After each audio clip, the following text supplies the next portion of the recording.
Price lord brothers and sisters. கர்த்தராகிய இயேசு கிறிஸ்து நாமத்தினால உங்களை ஆசீர்வதிக்கிறேன். இந்த அருமையான வேலையில ஆண்டவரோட வசனத்தை கேட்கறதுக்காக இன்னைக்கு எல்லாரும் நம்ம ஒண்ணு கூடியிருக்கோம். என்னை மறைச்சு கர்த்தராகிய இயேசு கிறிஸ்து இன்னைக்கு நம்மளோட பேசட்டும். இன்னைக்கு அந்த வசனங்கள் நம்ம கேட்க ரெடியா இருக்கலாம்.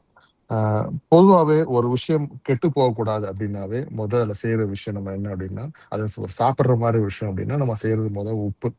ஸோ எப்படி உப்பு வந்து ஒரு விஷயத்தை கெட்டு போகாம தடுக்கக்கூடிய ஒரு குவாலிட்டி அதுக்கு இருக்கு. இன்னைக்கு அந்த மாதிரி ஆவிக்குரிய நம்மளுடைய கர்த்தராகிய இயேசு கிறிஸ்துவுக்கு மகன் மகளா இருக்க நம்ம அந்த ஆவிக்குரிய விஷயத்துல நம்ம எப்படி உப்பா இருக்கணும் இந்த உலகத்துல அப்படின்றது ஆண்டவர் நம்மளோட நிறைய விஷயத்த இன்னைக்கு வசனத்தோட பேச போறாரு. பி லைக் சால்ட் அப்படின்னு உப்பை போல இருங்க அப்படின்ற மாதிரி இன்னைக்கு ஒரு தலைப்புல கர்த்தர் இன்னைக்கு உப்பை கொண்டுதான் இன்னைக்கு உண்மையாக பேச போறாரு. ஸோ இன்னைக்கு இந்த ஒரு ஒரு மாரலா நம்ம லைஃப் எப்படி இருக்கணும், ஆவிக்குரிய விஷயத்துல எப்படி நிறைய பேர் கரெக்டா இருக்காங்க, அதுல இருந்து எப்படி நம்ம வந்து தடுத்து அதுல இருந்து கெட்டு போயிடாதபடிக்கு நம்மள வந்து எப்படி காத்து கொள்றது ஒரு உப்பா இருந்து அப்படின்றத இன்னைக்கு ஆண்டவர்களோட பேச போறாரு. இந்த தலைப்பு நமக்கு நிறைய தெரியுமே. நீங்கள் உப்பா இருப்பீர்கள்ன்றது வசனமா சொல்லுவோம், நிறைய தெரிஞ்சிருப்போம், நம்ம கேட்டிருப்போம். ஆனா இதோட உண்மையாவே நம்ம உட்கார்ந்து கவனிச்சோம் அப்படின்னா அந்த உப்போட வல்லமை ரொம்ப பெரிய விஷயம் இதுல. ஏன்னா அதனாலதான் ஆண்டவர் வந்து சாதாரணமா நினைக்கிற உப்பு, ஆனா அந்த உப்போட பவர், அந்த குவாலிட்டி, அந்த உப்பு இல்லை அப்படின்னா அந்த உப்போட அருமை தெரியும். சோ அந்த அளவுக்கு ஒரு விஷயத்தை கர்த்தர் இன்னைக்கு வசனத்தின் மூலம் அவங்க கொடுக்க போறாரு. என்ன அப்படின்றத பார்க்கலாம். மத்தேயு 5ஆம் அதிகாரத்துல 13வது வசனத்தை வாசிக்கலாம். மத்தேயு 5:13. நீங்கள் பூமிக்கு உப்பாய் இருக்கிறீர்கள். உப்பானது சாரமற்று போனால் எதினால் சாரமாக்கப்படும்? வெளியே கொட்டப்படுவதற்கும் மனுஷரால் மிதிக்கப்படுவதற்குமே ஒழிய வேறொன்றுக்கும் உதவாது. ஆமீன். நீங்கள் பூமிக்கு உப்பா இருப்பீர்கள் அப்படின்னு சொன்னாவே நீங்க அப்படி ஒரு ஒரு முக்கியமான ஒரு விஷயமா அந்த பூமிக்கு நீங்க இருக்கிறீங்க அப்படின்னு அர்த்தம். அந்த முக்கியமான அந்த உப்போட தன்மை நமக்கு அந்த உப்புல இருந்து விலகி அந்த சாரம் வெளியே போயிடுச்சு அப்படின்னா நமக்கு அந்த உப்பு போட்டாலும் பிரயோஜனம் கிடையாது. அது எந்த யூஸும் கிடையாது. தூக்கி வெளியே கொட்டுவாங்க, மக்கள் மிதிக்கிறதுக்கும் சகதி மேல கொட்டி மண்ணு போட்டு நம்ம நடந்து போற மாதிரி போட்டுருவாங்க. அப்ப எதுக்குமே யூஸ் இல்லாம போயிருவீங்க அப்படின்றத சொல்றாரு. அப்ப இந்த உலகத்துல நம்ம ஆண்டவர் படைச்சிருக்காரு அப்படின்னா நம்ம உப்பா இருந்து அதுக்கு ஒரு விஷயத்த நம்ம செஞ்சிடணும் அப்படின்றது ஆண்டவரோட இது. அப்ப இது எப்படி நம்ம பண்ண முடியும் அப்படின்னு பார்த்தோம்னா, இங்க வந்து உப்பு அப்படின்னும் போது ஆவிக்குரிய விஷயத்துல நல்ல ஒரு இன்ஃபுளுயன்ஸ் பண்ணி கர்த்தராக இயேசு கிறிஸ்துவிட்ட இருந்து விலகி இருக்க மக்களையோ இல்ல அறியாத மக்களையோ கர்த்தர்களை கொண்டு வர விஷயமா இருக்கலாம். இல்ல அந்த உப்பின் மூலமாக நம்ம காத்து கொண்டு இந்த பாவமான உலகத்திலிருந்து நம்ம காத்து கொண்டு அடுத்தவங்களையும் காக்குற ஒரு விஷயமா இருக்கலாம்.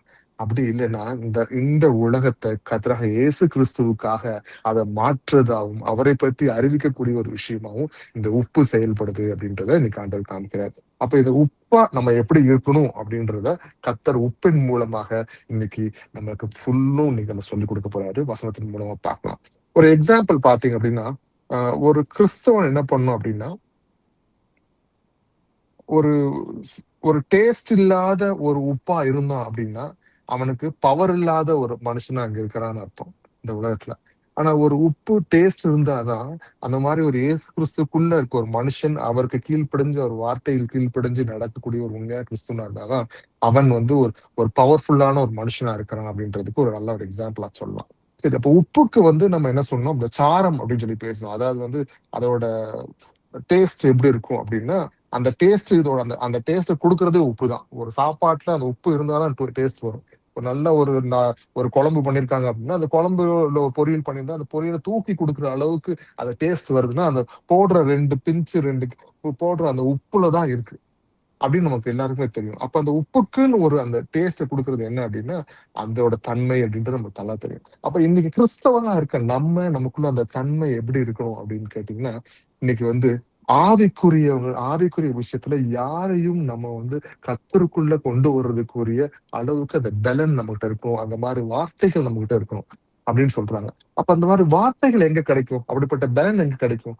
பலன் வார்த்தைகளை வாசிக்கும் பொழுது அந்த வார்த்தை பலன் நம்மளுக்கு கிடைக்கும். அப்ப நமக்குள்ள ஆவியானவரை செயல்படுத்தி அடுத்தவங்க சொல்லும் பொழுது அவங்கள ஆவிக்குரிய வாழ்க்கையில நம்ம இன்ஃபுளுன்ஸ் பண்ண முடியுன்றதுக்கு தான் அந்த உப்போட செயல்பாடு எப்படி இருக்குதோ, அந்த சாப்பாடை டேஸ்ட் பண்ணி டேஸ்டா மாத்தி நல்லா சூப்பரா கொடுக்குதோ அந்த மாதிரி நமக்குள்ள இருக்க அந்த சாரம் எப்படி ஆண்டவரோட வசனம் நமக்குள்ள உள்ள சாரம் ஏறி உள்ள இருக்கும் போது அது அடுத்தவங்க சொல்லும் போது அவங்களுக்குள்ள அந்த கர்த்தருடைய ஆவிக்குரிய மோட்டிவேஷன் கிடைக்கும், அவங்களுக்குள்ள ஆவிக்குரிய இன்ஃபுளுயன்ஸ் கிடைக்கும். அவங்க ஆவியலுக்குள்ள அடுத்த லெவலுக்குள்ள போகிறதுக்கு அவங்களுக்கு ஊக்குவிக்கும் அப்படின்றத இந்த வசனத்தின் மூலம் பாக்குறோம்.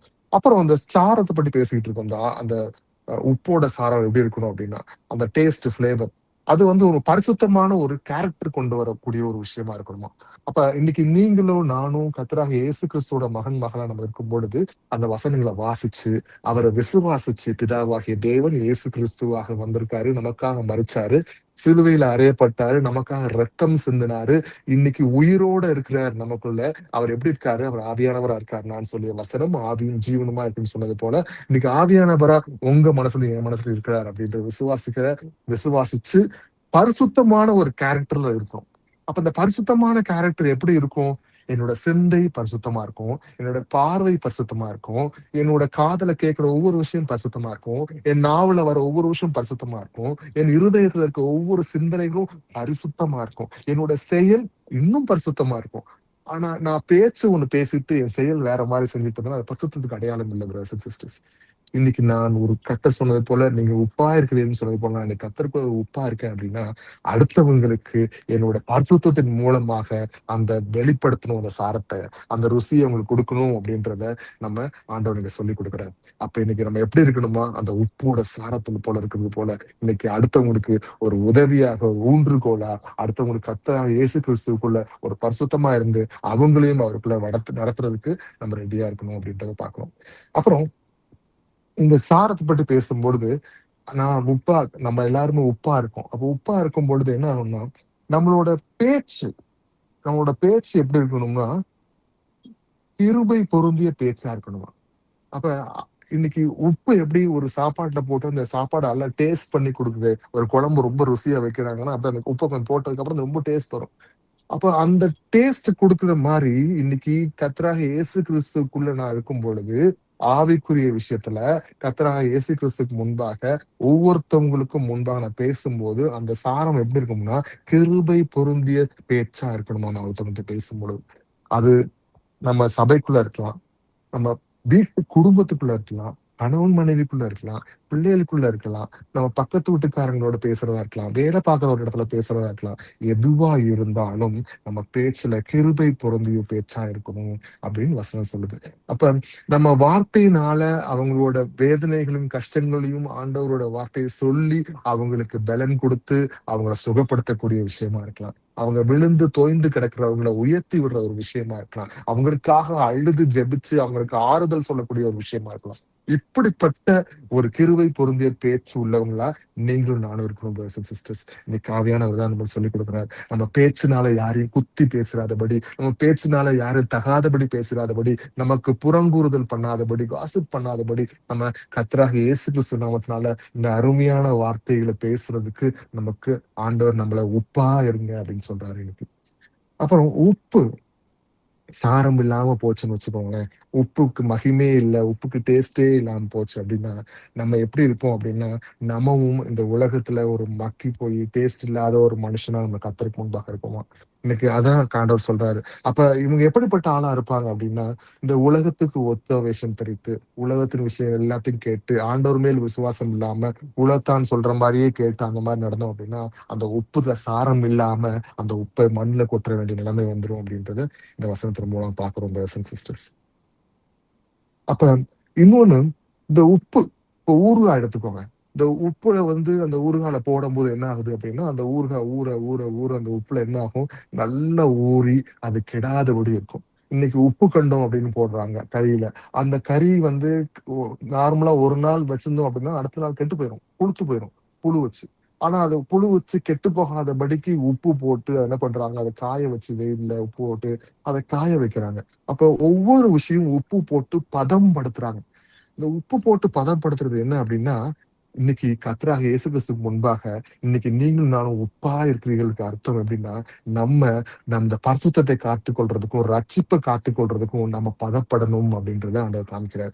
அப்ப இந்த பதப்படுத்துறது எப்படி நடக்கும் அப்படின்னு பார்த்தோம்னா இன்னைக்கு வந்து நம்ம வந்து ஒரு ஒரு மோசமான சங்கதி, ஒரு ஒரு கேவலமான சங்கதி அப்படின்னு சொல்லாதபடிக்கு இந்த உலகத்திலிருந்து பிரிந்து கர்த்தருடைய வார்த்தையை நம்ம வாங்கி அதன் பிரகாரம் நடக்க கீழ்ப்படிய நம்மளோட ரட்சிப்பை காத்து கொள்றது ரொம்ப முக்கியமா இருக்கு. அதுக்கும் நம்மளுக்கு இந்த உப்பு தேவைப்படுது. இன்னைக்கு உப்பாகிய இயேசு, இன்னைக்கு உப்பாகிய நம்மள ஆண்டவர் அழகா நீங்க உப்பா இருப்பீங்கன்னு அவர் சொல்லி கொடுத்திருக்காரு. இன்னைக்கு அது போல வசனத்தின் மூலமாக அதை சாரம் ஏற்றுக்கொள்றது ரொம்ப முக்கியமா இருக்குன்னு வசனத்துல பார்க்கிறோம் brothers and sisters. அப்போ உண்மையாவே இன்னைக்கு உப்பை பற்றி ஆண்டவர் நமக்கு சொல்லும் பொழுது முக்கியமாக சொல்ற விஷயம் என்ன அப்படின்னு கேட்டீங்கன்னா, முதலாவதாக ஒரு உப்பு ஒரு விஷயத்த பாதுகாக்கும், ப்ரிசர்வ் பண்ணும், அதை பதப்படுத்தும். எதுல இருந்து பதப்படுத்துது அப்படின்னு பாத்தீங்கன்னா, இன்னைக்கு கரப்ஷன்ஸ் நடக்குது. இன்னைக்கு உலகத்துல எல்லா விதமான தவறுகள் இப்படிதான் இருக்கணும் அப்படின்னா, அந்த மாதிரி வசனத்தின் பிரகாரம் நடக்காம, அதுக்கு வேற வழியில அதுக்கு கெட்ட விஷயமா ஆப்போசிட்டா நடத்துற மாதிரி சில விஷயங்கள் நடக்குது.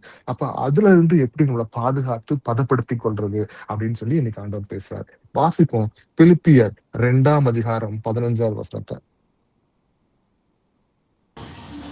கோணலும் மாறுபாடுமான சந்ததியின் நடுவிலே குற்றமற்றவர்களும் கபடற்றவர்களும் தேவனுடைய மாசற்ற பிள்ளைகளுமாய் இருக்கும்படிக்கு எல்லாவற்றையும் முறுமுறுப்பில்லாமலும் தர்கிப்பில்லாமலும் செய்யுங்கள். ஆமென். அப்ப இன்னைக்கு ஆண்டவர் நம்மளை அழைக்கிறார். எப்படி அழைக்கிறாருன்னா, கோணலும் மாறுபாடுமான சந்ததியின் நடுவிலே அப்படின்னும் போது, இன்னைக்கு கோணலும் மாறுபாடுமான சந்ததி. இது கோணலும் மாறுபாடுன்னு சொன்னோம்னா ஏகப்பட்ட விஷயங்கள் வரும். இன்னைக்கு ஒரு நேர்மையா ஒரு மனுஷன் வாழ முடியுமா அப்படின்னு பார்த்தா வாழ முடியாத அளவுக்கு அந்த அளவுக்கு கோணலா வச்சிருக்காங்க.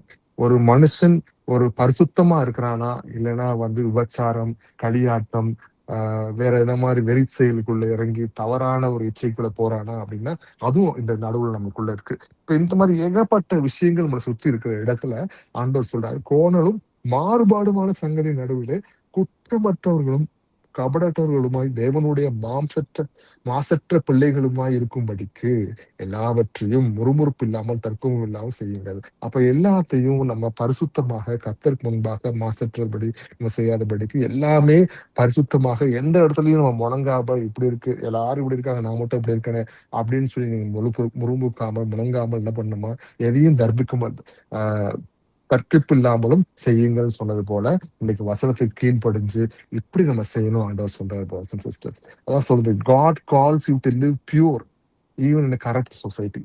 அப்ப ஆண்டவர் இந்த கேவலமான இந்த கோணலும் மாறுபாடுமான சந்ததி இருக்கிற இடத்துலதான் உங்களை பரிசுத்தத்துல நடக்கணும்னு சொல்லி நம்மளை அழைச்சிருக்கிறாரு. அப்ப நமக்கே தெரியும், என்ன ஆண்டவர் இப்படி சுத்தி இவ்வளவு கேவலமா இருக்கு, நான் அது பரிசுத்தம் நடக்குன்னு நம்ம கேட்கலாம். ஆனா அது அழைப்பே இந்த மாதிரிதான். அப்ப இதுல இருந்து நம்ம என்ன பண்ணணும், உப்பாய் நிக்க நம்ம ரெடியா இருக்கணும் brothers and sisters.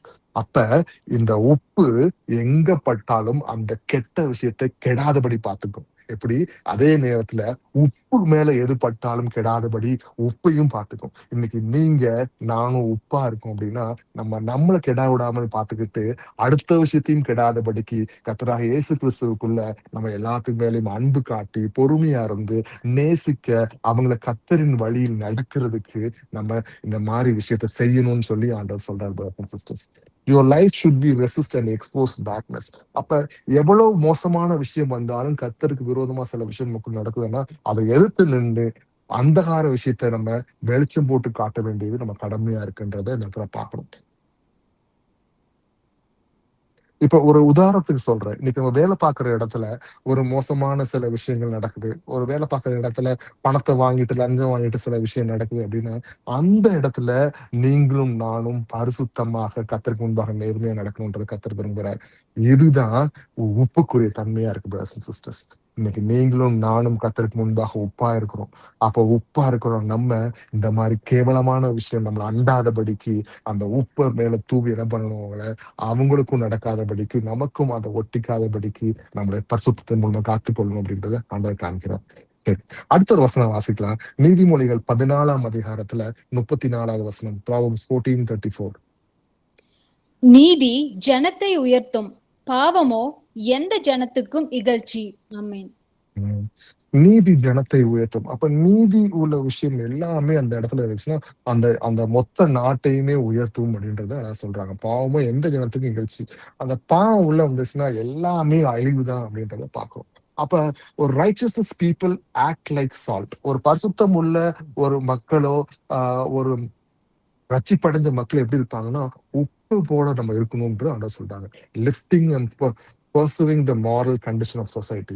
அப்பனா வந்து நம்ம யார் யாரெல்லாம் தாழ்த்தப்படுறாங்க, யார் யாரெல்லாம் கஷ்டப்படுறாங்க, யார் யாரெல்லாம் ஒதுக்கப்படுறாங்க, சோ அந்த மாதிரி இருக்கிற மக்களை நம்ம தாங்குறதுக்கும் ஆண்டவருக்கு நம்ம கொடுத்த அந்த உப்பின் சாரத்தின் மூலமாக அவங்களை கர்த்தர் வழியில் நடத்துறதுக்கு நம்ம என்ன பண்ணணுமா, நம்ம அவங்கள உயர்த்தி அவங்களுக்கு உதவி செய்யணும்ன்றத அழகா பாக்குறோம். அப்போ உப்பின் தன்மை நமக்கு தெரிஞ்சிருச்சு பிரதர்ஸ் அண்ட் சிஸ்டர்ஸ். உப்பு கெட விடாது. உப்பு எதையும் கெட விடாது. எவ்வளவு பாக்டீரியாஸ், எவ்வளவு பெரிய ஒரு விஷயம் வந்தாலும் உப்பை போட்டோம் அப்படின்னா அதுல இருக்க எல்லாம் செத்துரும். இன்னைக்கு வந்து ஒரு மீனா இருக்கட்டும், ஒரு விஷயமா இருக்கட்டும், கழுவணும் அப்படின்னா உப்பு போட்டு கழுவுவாங்க. ஏன் அப்படின்னா அந்த கெட்ட விஷயம் எல்லாம் போகணும், கிருமிகள் எல்லாம் சாகணும் அப்படின்னு.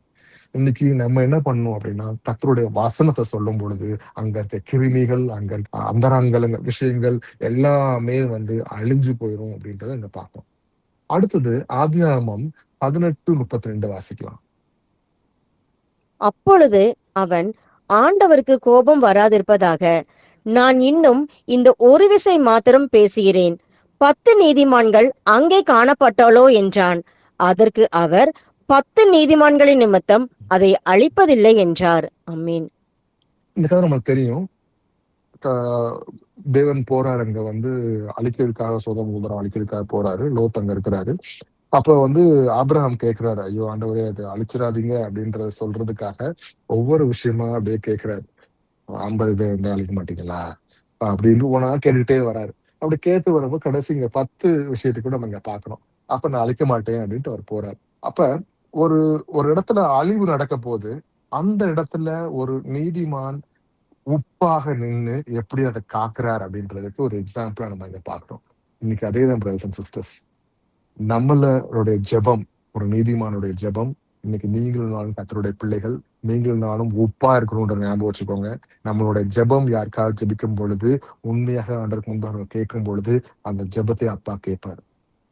நம்மளுடைய உப்பின் சாரம் கண்டிப்பா அங்க ஏதாவது ஒரு அழியக்கூடிய ஒரு விஷயம் இருந்துச்சுன்னா அதை தடுக்கிறதுக்கு அதால முடியும். இன்னைக்கு கர்த்தர் நமக்கு வாக்கு கொடுத்திருக்கிறார். எப்படி வாக்கு கொடுத்திருக்கிறார்? அவரோட பிள்ளைகளா நம்ம இருக்கிறோம். அவர் நாமத்தில் நம்ம கேட்கும் பொழுது, அவர் சித்தத்தின்படி நம்ம கேட்கும் பொழுது அதுக்கு ஏற்ற நன்மையான விஷயம் நடக்கும்ன்றது ஆண்டவர் சொல்லியிருக்காரு. அப்ப நம்மளோட ஜெபம் சில பேரை வாழ்க்கையை காப்பாற்றக்கூடிய ஒரு விஷயமா இருக்கு. நம்மளோட ஜெபம் அவங்க நரகத்துல போய் விழுகிறவங்களை இழுத்து விடுறதுக்கு ஒரு ஒரு விஷயமா இருக்கு அப்படின்றத பார்க்கிறோம். இன்னைக்கு இந்த மாதிரி உப்பின் சாரமுடைந்த நம்ம சாரம் உள்ளவங்களா நம்ம இருக்கணும் அப்படின்றது ஆண்டவர் விரும்புகிறார் brothers and sisters. சரி, salt adds flavour, attracts people to Christ. எப்படி உப்பு வந்து ஒரு இடத்துக்கு ஒரு அருமையான டேஸ்ட கொடுக்குதோ, இன்னைக்கு அந்த மாதிரிதான் நம்ம கிட்ட இருக்க அந்த உப்பின் சாரம் கிறிஸ்தவர்களை கிறிஸ்துவுக்கிட்ட இழுக்கக்கூடிய ஒரு விஷயமா இருக்கு அப்படின்றத ஆண்டவர் சொல்றாரு. எப்படி அப்படின்னு பார்க்கலாம். கொலேசியர் 4ஆம் அதிகாரம் 6வது வசனத்தை வாசிக்கலாம். கொலேசியர் 4:6. அவனவனுக்கு இன்னென்னபடி உத்தரவு சொல்ல வேண்டும் என்று நீங்கள் அறியும்படிக்கு உங்கள் வசனம் எப்பொழுதும் கிருபை பொருந்தினதாயும் உப்பால் சாரமேறினதாயும் இருப்பதாக. ஆமென். அப்ப ஆண்டவர் இங்க அழகா ஒருத்தவங்கள்ட்ட எப்படி பேசணும் அப்படின்றது நம்ம சொல்லிக் கொடுக்கிறார். அவனவனுக்கு இன்னபடி உத்தரவு சொல்ல வேண்டும் என்று நீங்கள் அறியும்படிக்கு உங்கள் வசனம் எப்பொழுதும் கிருபை பொருந்தியதாயும் உப்பால் சாரமேறினதாயும் இருப்பதாக. அப்பனா ஒருத்தவங்கள்ட்ட பேசும்போது ஆண்டவர்கிட்ட சொல்ல முடியதா இருக்கலாம், அவங்களுக்கு வந்து ஒரு கைடன்ஸ் கொடுக்குற விஷயமா இருக்கலாம், அவங்களுக்கு ஒரு கவுன்சிலிங் கொடுக்குற விஷயமா இருக்கலாம். அப்ப வந்து ஆண்டவருடைய வார்த்தைகளை நம்ம வாசிச்சு நம்ம ஜெபிச்சு அவரோட நம்ம இருக்கும் பொழுது அந்த வார்த்தைகளுக்கு ஆண்டவர் கொடுப்பார். ஆவியானவர் பேசுவார். இந்த மாதிரி விஷயத்த பேசுப்பா மகனே, இந்த மாதிரி விஷயத்த பேச மக்களே உங்கள்கிட்ட போது, அப்ப அந்த மாதிரி அவங்கள்ட்ட கிருபை பொருந்திய விஷயம், அவங்க எடுத்த உடனே நீங்க பண்ற தப்பு அப்படின்னு சொல்லி சண்டை போடாதபடிக்கு வசனத்தின் படி அவங்களுக்கு ஆறுதல் சொல்றதோ, வசனத்தின் படி கவுன்சிலிங் பண்றதோ நம்ம செய்யறதுக்கு நம்ம ரெடியா இருக்கணும். நமக்கு ஒரு ஒரு கவுன்சிலிங் பண்றதுக்கு நமக்கு தெரியல, அப்ப என்ன பண்றது அப்படின்னு நமக்கு தெரியல அப்படின்னா, அப்ப அந்த வீட்டுக்கு ஒரு பிரச்சனை இருக்கு, ஒரு சண்டை நடக்குது, ஒரு கணவன் மனைவிக்குள்ள பிரச்சனை இருக்கு அப்படின்னா, நம்ம ஜெபம் பண்ணி ஆண்டவர்கிட்ட உட்கார்ந்து கொஞ்ச நேரம், ஆண்டவரே இந்த மாதிரி பிரச்சனைகள் இருக்கு, அப்ப இந்த மாதிரி பிரச்சனைகள் எங்கெங்க இருந்துச்சு, அந்தந்த இடத்துல ஆண்டவர் பதில் எப்படி கொடுத்தாரு வசனத்தை கொண்டு அப்படின்றத பார்த்து எடுத்து நோட்ஸ் எடுத்துட்டு போயிட்டு அப்புறம் அங்க உட்கார்ந்து வாசிச்சு அதோட அர்த்தம் நம்ம சொல்லும் போது ஆண்டவரோட வார்த்தை அங்க உள்ள இறங்கும். அப்ப இது எப்படி இருக்கு? கிருபை பொருந்திய ஒரு விஷயமா இருக்கு. உப்பால் சாரம் ஏறின மாதிரி அருமையாக வந்து ஆண்டவர் பேசுனது போல ஒவ்வொரு விஷயமும் அங்க இருக்கும். ஏன்னா வார்த்தையின் மூலமா நம்ம போய் வார்த்தையை கொண்டு போய் சொல்லும் பொழுது அங்க ஆண்டவர் பேசுவார் பிரதர்ஸ் அண்ட் சிஸ்டர்ஸ். அங்க அற்புதம் நடக்கும். அங்க நம்ம பேசி நம்ம ஒண்ணும் நடக்க போறது கிடையாது. ஆனா நம்ம மூலமாக கர்த்தர் அங்க பேசுவார். அவங்க இருதயத்தை கிழித்து குத்தும் அளவுக்கு வசனம் அங்க இருக்கும். எப்ப வசனத்தை கொண்டு நம்ம பேசும் பொழுது, அப்ப அந்த வசனத்துல கிருபையோடையும் சாரம் ஏறினது போல நம்ம செல்லும் பொழுது அவங்களுக்கு அது அங்க ஏறும் அப்படின்றது. அப்ப அந்த உப்பு என்ன பண்ணுது? டேஸ்ட் கொடுக்குது. எப்படி டேஸ்ட் கொடுக்குது? அவங்க வாழ்க்கையில நொந்து நொந்து போய் கிடக்குற இடத்துல அவங்களுக்கு உயிர் கொடுக்குது. அவங்களை கிறிஸ்துவுக்குள்ள கொண்டு இழுத்து வருது அப்படின்றத அதை பார்க்கணும். அதான் ஒரு எக்ஸாம்பிள் சொல்றாரு. அப்போ ஒருத்தவங்க கோபமா இருக்காங்க அப்படின்னா அவங்கள்ட்ட கோபமா இருக்கவங்க போய் நம்ம இன்னும் சண்டை போடுற மாதிரி கோபமான விஷயங்கள் பேசுறதுக்கு பதிலா பொறுமையா அதுக்கு பதில் கொடுத்து அவங்கள நம்ம கர்த்தருக்குள் நடத்தணும் அப்படின்றத நம்ம பார்க்கிறோம். சரி, அடுத்த ஒரு வசனம் வாசிக்கலாம். சங்கீதம் 34:8. கர்த்தர் நல்லவர் என்பதை ருசித்து பாருங்கள், அவர் மேல் நம்பிக்கையா இருக்கிற மனுஷன் பாக்கியவான். ஆமென். கர்த்தர் நல்லவர் என்பதை ருசித்து பாருங்கள் ஏன் சொல்றாங்க தெரியுமா? இப்ப நான் கர்த்தர் நல்லவர் அப்படின்னு சொன்னா அப்படியா அப்படின்னு நீங்க கேட்பீங்க. கர்த்தர் நல்லவர்னு உங்களுக்கு தெரியணும் அப்படின்னா நீங்க ருசிச்சு பார்த்தாதான் உங்களுக்கு அது தெரியும். அப்ப கர்த்தர் நல்லவர்ன்றத நம்ம ருசிச்சு பாருங்கள், அவர் மேல் நம்பிக்கையா இருக்கிற மனுஷன் பாக்கியவான். அப்ப கர்த்தர் நல்லவர் நம்ம ருசிச்சு பார்த்து அவர் மேல் நம்பிக்கையா இருக்க மனுஷன் பாக்கியவான். அப்ப இத அவரை ருசிச்சு பாக்குறதுன்னா அவர் சொன்ன வார்த்தைகள் கேட்டு அவரை நான் நேசிச்சு அவரை நான் விசுவாசிச்சு ஒவ்வொரு விஷயம் செய்யும் பொழுது அவரை நான் ருசிச்சு பார்க்க முடியும். அப்ப அவர் மேல இருக்க ஒரு விஷயத்த நம்ம ருசிச்சு பார்க்க நம்ம ரெடியா இருக்கணும் அப்படின்றது ஆண்டவர் அழகா இங்க நம்ம கத்துக் கொடுத்துட்டு இருக்காரு இந்த இடத்துல. சரி, அவர் மேல் நம்பிக்கையா இருங்கள், அவர் நம்பிக்கையா இருக்க மனுஷன் பாக்கியவான் அப்படின்னு போட்டு. அப்ப அவர் மேல் நம்பிக்கையா இருக்க மனுஷன் தான் பாக்கியவான். அப்ப எப்ப இதை ஒரு மனுஷனுக்கு காட்ட முடியும் அப்படின்னா நம்ம கர்த்தர் மேல் நம்ம வச்சிருக்க அந்த நம்பிக்கையா இருக்கட்டும், இல்ல அவர் மேல் நான் வச்சிருக்க அந்த ருசி பார்த்த அந்த ருசி இருக்கட்டும், இது எல்லாமே உப்போட கலந்து பார்க்கும் பொழுது நான் அதை எப்படி உணர்ந்து என் வாழ்க்கையில நான் அக்செப்ட் பண்ணி நான் உப்பா இருக்கணும். என்ன பார்த்து அடுத்தவங்களுக்கு இந்த இந்த பிரதர் ரொம்ப அன்பா இருக்காரு, இந்த பிரதர் ரொம்ப நல்லவரா இருக்காரு, சிஸ்டர் ரொம்ப நல்லவங்களா இருக்காங்களே, இந்த குடும்பமே ஒரு ஒரு அன்பான குடும்பமா இருக்காங்களே, பொறுமையா இருக்காங்களே அப்படின்னு சொல்லி நம்மளை பார்த்து அவங்க ரசிச்சு ஓகே அப்ப கிறிஸ்தவங்கன்னா இப்படிதான் இருப்பாங்க போல இருக்குன்னு சொல்லி அந்த கர்த்தராக இயேசு கிறிஸ்துவ ருசிக்கிறதுக்கு வருவாங்க பிரதர்ஸ் அண்ட் சிஸ்டர்ஸ். அப்ப நான் இந்த மாதிரி குவாலிட்டி இன்னைக்கு உங்களுக்குள்ளயும் எனக்குள்ள இருந்துச்சுன்னா நீங்கள் நானும் உப்பா இருப்போம். எப்பயாவது இந்த உப்பை கொஞ்சம் எடுத்து நான் உங்க சாப்பாட்டுல கொஞ்சம் போட்டுக்க பார்ப்பாங்க. இன்னைக்கு அந்த மாதிரிதான் பிரதர்ஸ் அண்ட் சிஸ்டர்ஸ், நீங்கள் எப்படி இருக்கீங்க? உப்பா இருக்கீங்க. இன்னைக்கு அந்த உப்பா இருக்க நம்ம ரெடியா இருக்கோம் பிரதர்ஸ் அண்ட் சிஸ்டர்ஸ். அடுத்தது யோவான் 13:35 வசனத்தை வாசிக்கலாம். நீங்கள் ஒருவரில் ஒருவர் அன்புள்ளவர்களாய் இருந்தால் அதனால் நீங்கள் என்னுடைய சீஷர்கள் என்று எல்லாரும் அறிந்து கொள்வார்கள் என்றார். ஆமென். அப்ப இன்னைக்கு நம்ம ஒருவருக்கொருவர் அன்பா இருந்தோம் அப்படின்னா நம்ம கர்த்தராகிய இயேசு கிறிஸ்து சீஷர்கள் நம்ம எல்லாரும் அறிந்து கொள்வாங்க அப்படின்னு சொல்றாங்க. அப்ப நான் ஒருவருக்கொருவர் அன்பா இருக்கணும் அப்படின்றது எனக்கு அர்த்தம் என்ன தெரியுமா?